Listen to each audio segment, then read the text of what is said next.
آئیے اس پروگرام کی غرض و غایت اور پروگرام کے مقصد کو واضح کرنے کے لیے میں SIO اورنگ آباد شہر کے صدر برادر ارشد الاسلام سے درخواست کرتا ہوں کہ وہ افتتاحی کلمات پیش کریں۔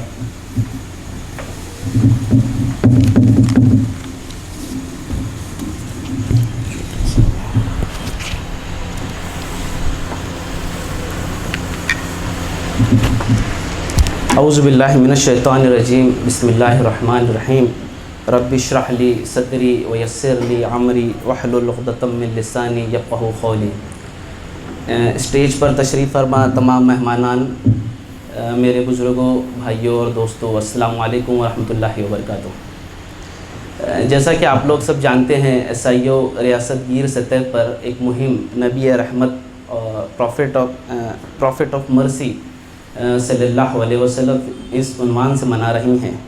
میں کچھ اس مہم کے منانے کا جو ہمارا پس منظر تھا، جو چیزیں ہمارے پیش نظر تھیں، وہ مختصراً آپ کے سامنے جو ہے تو بیان کرنا بھی پیش نظر ہے۔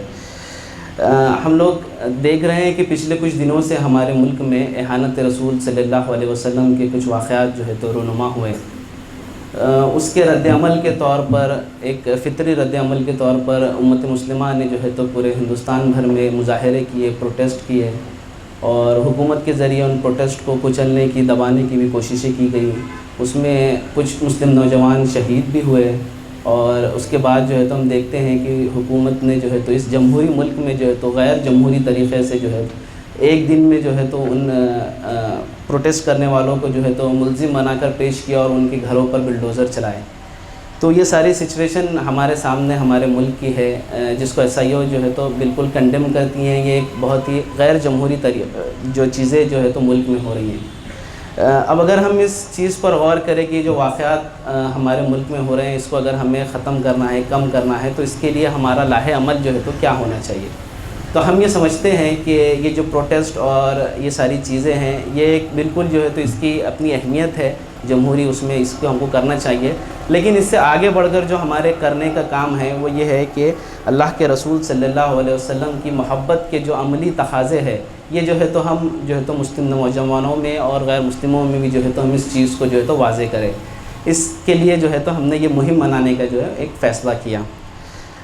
سب سے پہلی چیز جو یہ ہے کہ اللہ کے رسول صلی اللہ علیہ وسلم کی محبت کے جو عملی تقاضے ہیں، انشاءاللہ ہمارے مہمان مقررین اس کو تفصیل سے رکھیں گے۔ میں مختصراً جو ہے تو آپ کے سامنے کچھ چیزیں رکھوں گا۔ سب سے پہلی چیز جو یہ ہے کہ اللہ کے رسول سے محبت کا تقاضا یہ ہے کہ اللہ کے رسول صلی اللہ علیہ وسلم کی تعلیمات کیا ہے، یہ ہم کو جاننا چاہیے سب سے پہلی چیز۔ اس کے بعد اس تعلیم کو حاصل کرنے کے بعد اس کو ہماری زندگی میں جو ہے تو عملی طور پر اس کا اظہار ہمارے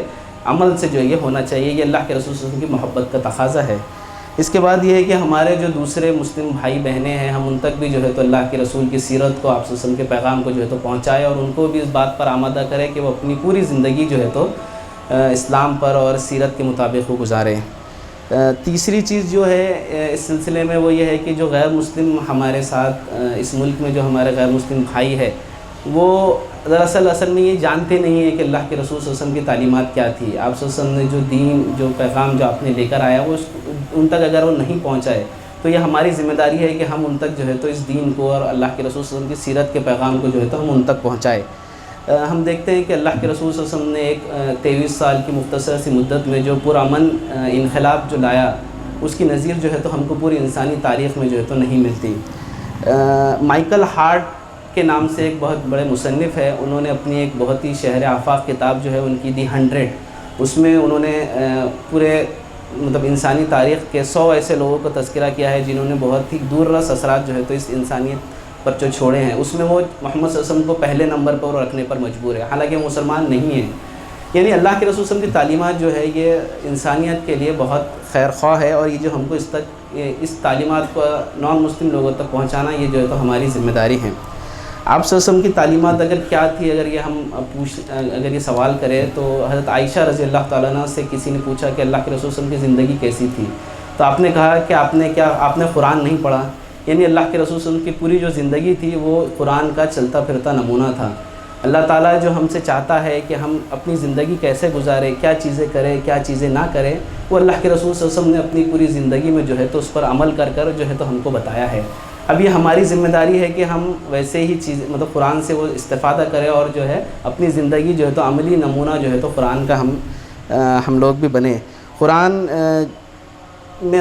اصل میں ہے یہ کہ قرآن ہماری زندگی گزارنے کے لیے ایک پوری کتاب اس میں ہے، انسان کے پیدا ہونے سے لے کر اس کے موت تک ہمیں کیسی زندگی گزارنی چاہیے، اللہ تعالیٰ ہم سے کیا چاہتا ہے، وہ کیا پسند کرتا ہے، وہ کیا ناپسند کرتا ہے، ہم کس راستے پر چل کر جو ہے تو دنیا میں بھی کامیاب ہو سکتے ہیں اور آخرت میں بھی، یہ ساری چیزیں جو ہے تو ہم کو قرآن سے ملتی ہیں۔ اب ہمارا یہ کام ہے کہ ہم قرآن کو جو ہے تو پڑھیں، اس کو سمجھیں اور اپنی زندگی میں اس پر عمل کریں۔